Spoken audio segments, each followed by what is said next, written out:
Hello and welcome again to YouTube mom channel. Pregnancy में diabetes से related मुझसे बहुत ज्यादा सवाल पूछे जाते हैं, बहुत सारे कमेंट्स आते हैं। तो आज मैं आपको बहुत सारी इंपॉर्टेंट बातें बताऊंगी जो कि आपके बच्चे के विकास से रिलेटेड हैं। अगर आप पहले से डायबिटिक हैं और अब आप प्रेग्नेंट हैं या फिर प्रेगनेंसी में आपको डायबिटीज, जेस्टेशनल डायबिटीज का सामना करना पड़ रहा है, दोनों ही कंडीशन में आपको बहुत सारी टिप्स आज मिलने वाली हैं इस वीडियो में। तो फ्रेंड्स, एक कंडीशन होती है कि एक डायबिटिक मॉम है और वो प्रेग्नेंट है। दूसरी कंडीशन होती है कि अगर आप प्रेग्नेंट हैं तो प्रेगनेंसी के 20वें हफ्ते के बाद जब स्क्रीन होता है, जब टेस्ट होता है आपका डायबिटीज का, तो उसमें आपको बताया जाता है कि आपको जेस्टेशनल डायबिटीज के लक्षण हैं और ये टेस्ट में भी आया है और इसके लिए आपको अब डाइट, मेडिकेशन को फॉलो करना पड़ेगा।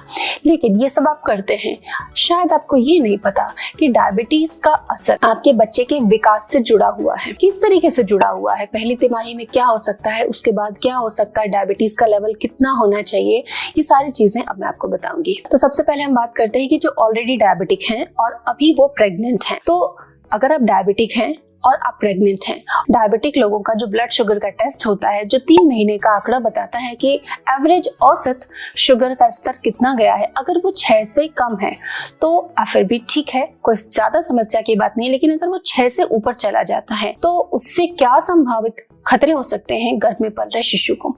तो अगर आप प्रेगनेंसी की पहली तिमाही में हैं, शुरुआती 3 महीने यानी 12 हफ्ते का समय, इस समय बच्चे के शरीर की संरचना बनती है, हड्डियां बनती हैं, आंख, नाक, हाथ, पैर, बाल, सब की फाउंडेशन बन जाती है, एक आधारभूत संरचना बन जाती है। तो अगर आपका शुगर लेवल 6 से ज्यादा है तो बच्चे की संरचना में यानी कि शारीरिक विकृति के चांसेस बहुत ज्यादा होते हैं। जैसे कौन सी शारीरिक विकृति, यानी कि शरीर के अंगों में हार्ट, किडनी, इंटेस्टाइन, ब्रेन इत्यादि, इसकी बनने में रचनात्मक मतलब शारीरिक विकृतियां बच्चे में आ सकती हैं। इसके अलावा शुरुआत के 3 महीने में आपको शुगर अगर ज्यादा आता है तो मिसकैरेज का भी रिस्क होता है। अगर शुगर ज्यादा है तो उससे लिंक्ड आपको ब्लड प्रेशर भी ऊपर जा सकता है और ये अबॉर्शन का कारण बन सकता है। अब बात आती है कि पहली तिमाही आपकी सेफ निकल गई और दूसरी तिमाही में आपका शुगर लेवल बढ़ गया, तो ऐसे में क्या संभावना होगी, क्या विकास पे समस्या आएगी बच्चे के।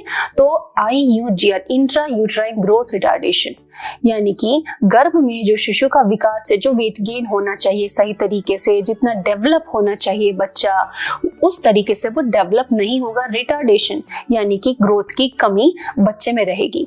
तो शुगर लेवल अगर 10 से भी ऊपर है तो काफी ज्यादा चांसेस हो जाते हैं बच्चे में विकृति आने के।